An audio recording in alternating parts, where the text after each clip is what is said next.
सर्व मंगल मांगल्ये शिवे सर्वार्थ साधिके शरणे त्र्यंबके गौरी नारायणी नमस्तुते।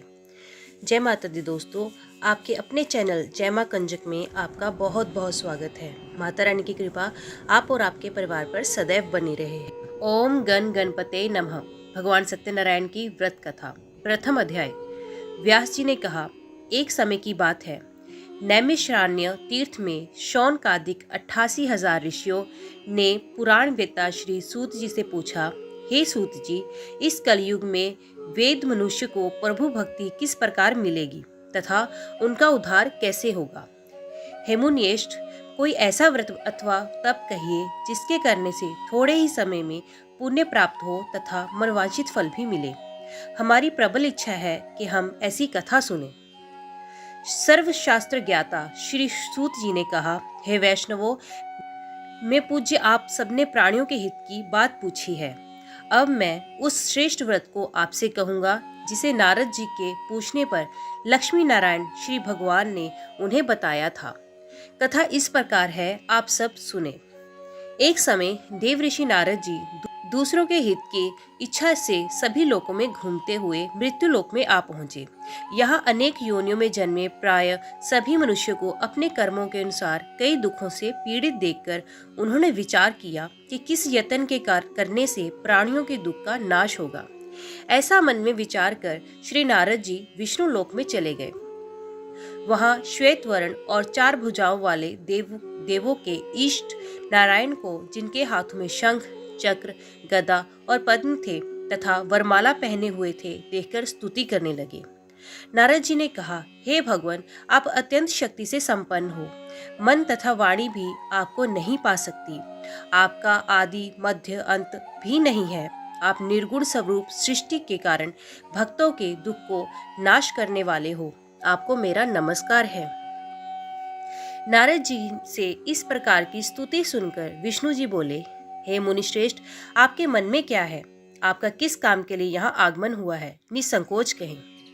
तब नारद जी ने कहा, मृत्यु लोक में सब मनुष्य जो अनेक योनियों में पैदा हुए हैं, अपने अपने कर्मों द्वारा अनेक प्रकार के दुखों से पीड़ित हैं। हे नाथ, यदि आप मुझ पर दया रखते हो तो बताइए, उन मनुष्यों के सब दुख थोड़े से ही प्रयत्न से कैसे दूर हो सकते हैं। विष्णु भगवान ने कहा, हे नारद, मनुष्य की भलाई के लिए तुमने ये बहुत अच्छा प्रश्न किया है। जिस व्रत के करने से मनुष्य मोह से छूट जाता है, वे व्रत मैं तुमसे कहना चाहता हूँ। बहुत पुण्य देने वाला, स्वर्ग तथा मृत्यु दोनों में दुर्लभ एक उत्तम व्रत है, जो आज मैं प्रेमवश होकर तुमसे कहता हूँ। श्री सत्यनारायण भगवान का ये व्रत विधि विधान पूर्वक संपन्न करके मनुष्य इस धरती पर सुख भोग कर मरने पर मोक्ष को प्राप्त होता है। श्री विष्णु भगवान के ये वचन सुनकर नारद जी बोले, हे भगवान, उस व्रत का फल क्या है? क्या विधान है? इससे पूर्व ये व्रत किसने किया और किस दिन ये व्रत करना चाहिए? कृपया मुझे विस्तार से बताएं। श्री विष्णु जी ने कहा, हे नारद, दुख शोक आदि दूर करने वाला ये व्रत सब स्थानों पर विजयी करने वाला है। भक्ति और श्रद्धा के साथ किसी भी दिन मनुष्य श्री सत्यनारायण भगवान की संध्या के समय ब्राह्मणों और बंधुओं के साथ धर्म प्रायण होकर पूजा करे। भक्ति भाव से नैवेद्य, केले का फल, शहद, घी, शक्कर अथवा गुड़, दूध और गेहूं का आटा, सवाया ले। इन सबको भक्ति भाव से भगवान को अर्पण करें। बंधु बांधवों सहित ब्राह्मण को भोज कराए। इसके पश्चात स्वयं भोजन करे। रात्रि में नृत्य गीत आदि का आयोजन कर श्री सत्यनारायण भगवान का स्मरण करता हुआ समय व्यतीत करे। कलिकाल में मृत्यु लोक में यही एक लघु उपाय है, जिससे अल्प समय और अल्प धन में महान पुण्य प्राप्त हो सकता है। जय श्री हरि।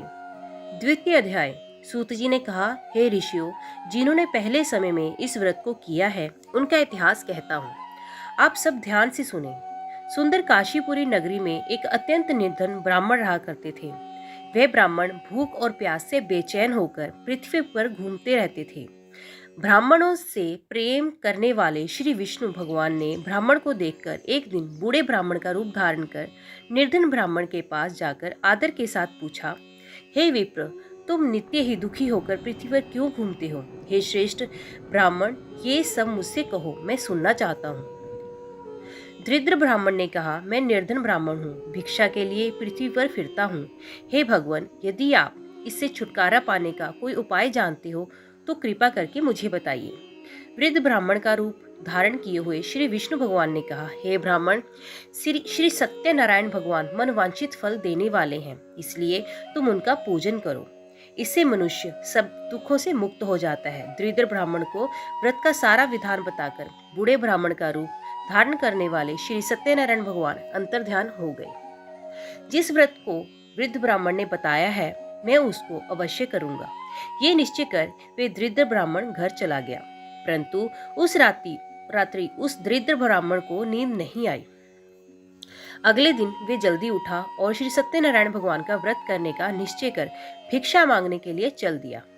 उस दिन उसको भिक्षा में बहुत धन मिला, जिससे उसने पूजा का सामान खरीदा और घर आकर अपने बंधु बांधवों के साथ भगवान श्री सत्यनारायण का व्रत किया।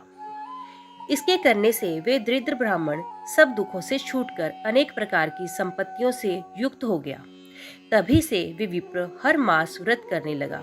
इसी प्रकार सत्यनारायण भगवान के व्रत को जो शास्त्र विधि के अनुसार करेगा, वे सब पापों से छूटकर मोक्ष को प्राप्त होगा।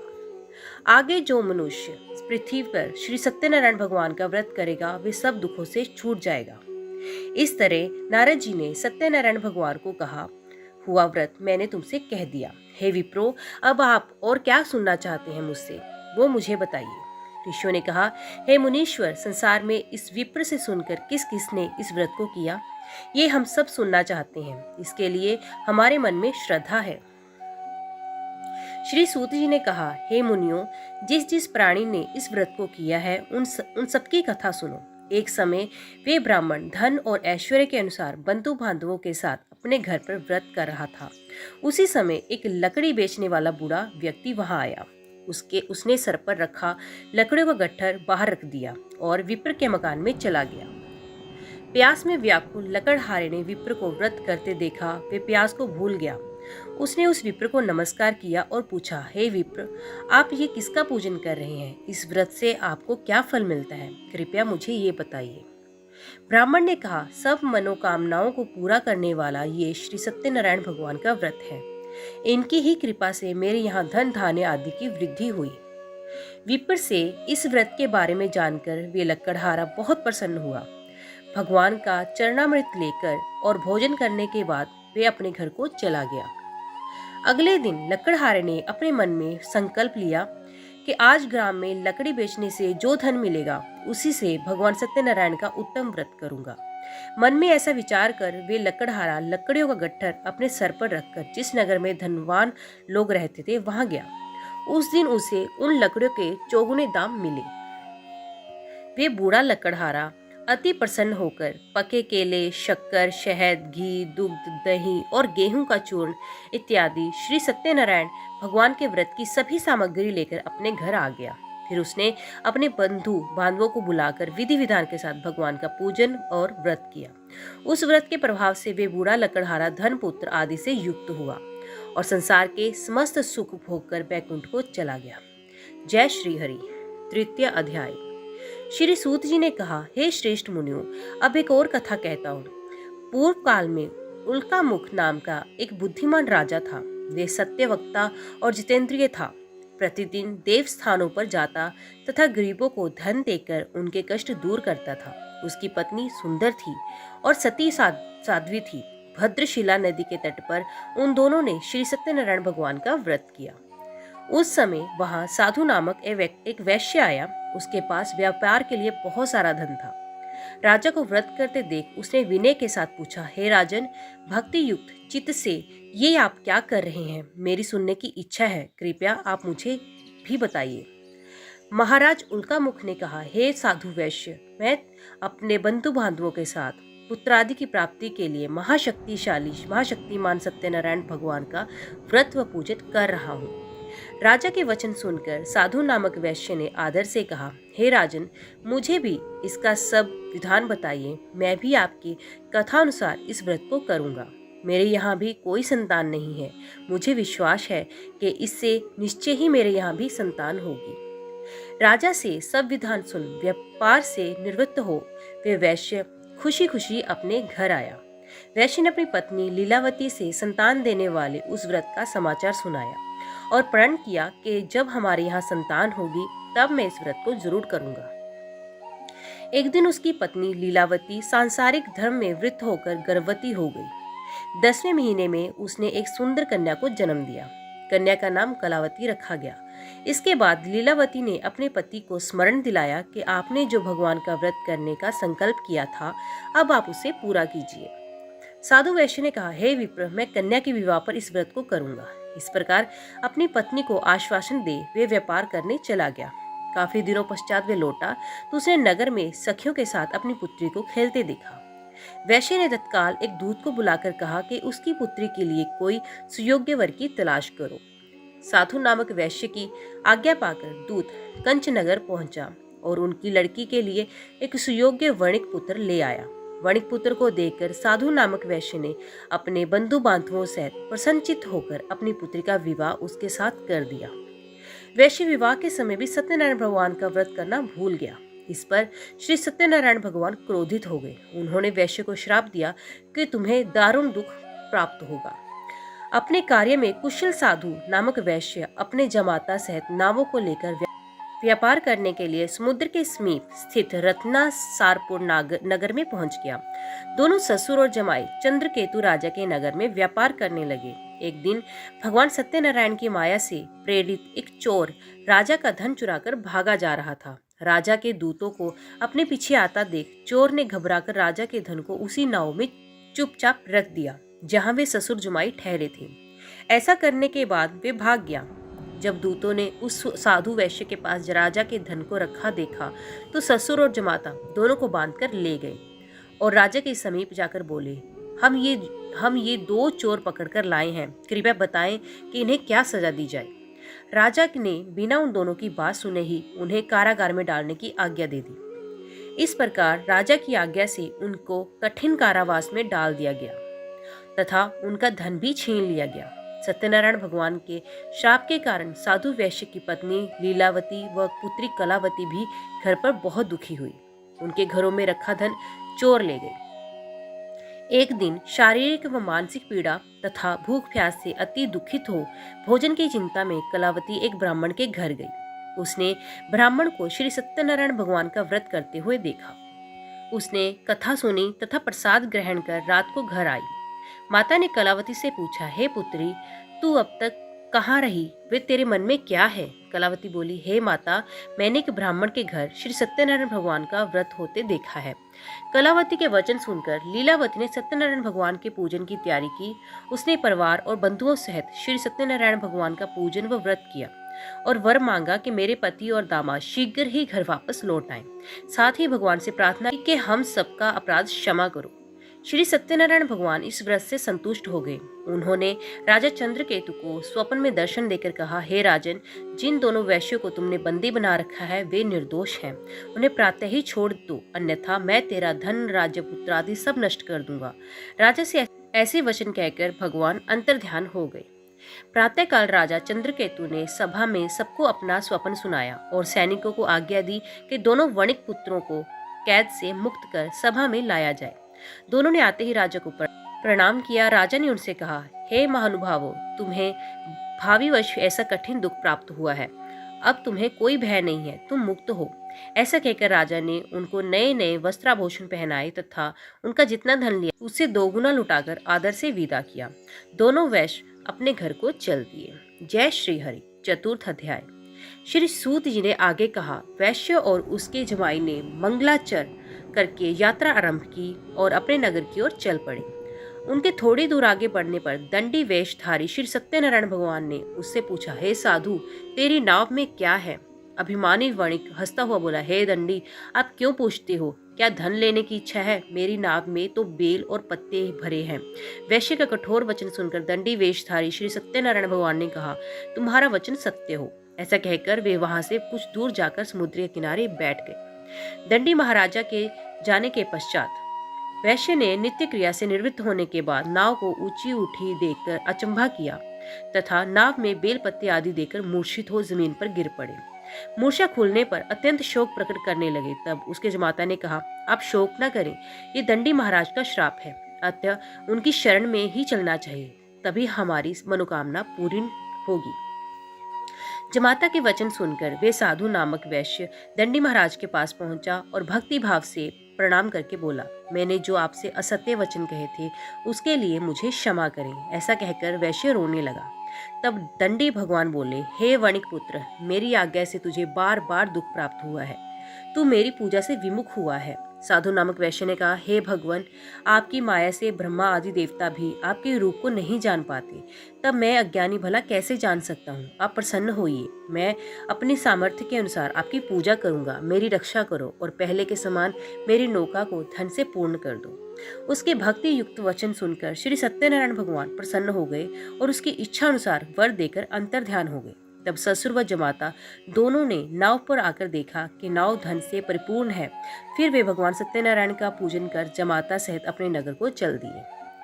जब वे अपने नगर के निकट पहुंचे तब उसने एक दूत को अपने घर भेजा। दूत ने साधु नामक वैश्य के घर जाकर उसकी पत्नी को नमस्कार किया और कहा, आपके पति अपने दामाद सहित इस नगर के समीप आ गए हैं। लीलावती और उसकी कन्या कलावती उस समय भगवान का पूजन कर रही थी। दूत का वचन सुनकर साधु की पत्नी ने बड़े हर्ष के साथ सत्यदेव का पूजन पूर्ण किया और अपनी पुत्री से कहा, मैं अपने पति के दर्शन को जाती हूँ, तो कार्य पूर्ण कर शीघ्र आ जाना। परंतु कलावती पूजन एवं प्रसाद छोड़कर अपने पति के दर्शनों के लिए चली गई। प्रसाद की अवज्ञा के कारण सत्यदेव रुष्ट हो गए। फलस्वरूप उन्होंने उसके पति को नाव सहित पानी में डुबो दिया। कलावती अपने पति को ना देख रोती हुई जमीन पर गिर पड़ी। नौका को डूबा हुआ तथा कन्या को रोती हुई देख साधु नामक वैश्य दुखित हो बोला, हे प्रभु, मुझसे या मेरे परिवार से जो भूल हुई है उसे क्षमा करो। उसके दीन वचन सुनकर सत्यदेव भगवान प्रसन्न हो गए। आकाशवाणी हुई, हे वैश्य, तेरी कन्या मेरा प्रसाद छोड़कर आई है, इसलिए इसका पति अदृश्य हुआ है। यदि वे घर जाकर प्रसाद खाकर लौटे तो इसका पति अवश्य मिलेगा। आकाशवाणी सुनकर कलावती ने घर पहुंचकर प्रसाद खाया और फिर आकर अपने पति के दर्शन किए। तत्पश्चात साधु वैश्य ने वहीं बंधु बांधवों सहित सत्यदेव का विधि पूर्वक पूजन किया। वे इस लोक को सुख भोग कर अंत में स्वर्गलोक को चला गया। जय श्री हरि। पंचम अध्याय। श्री सूत जी ने आगे कहा, हे ऋषियों, मैं एक और भी कथा कहता हूँ, उसे भी सुनो। प्रजा पालन में लीन तुंगध्वज नाम का एक राजा था। उसने भगवान सत्यदेव का प्रसाद त्याग कर बहुत दुख पाया। एक समय राजा वन्य पशुओं को मारकर बड़ के वृक्ष के नीचे आया। वहां उसने ग्वालों को भक्ति भाव से बंधु बांधवों सहित श्री सत्यनारायण का पूजन करते देखा।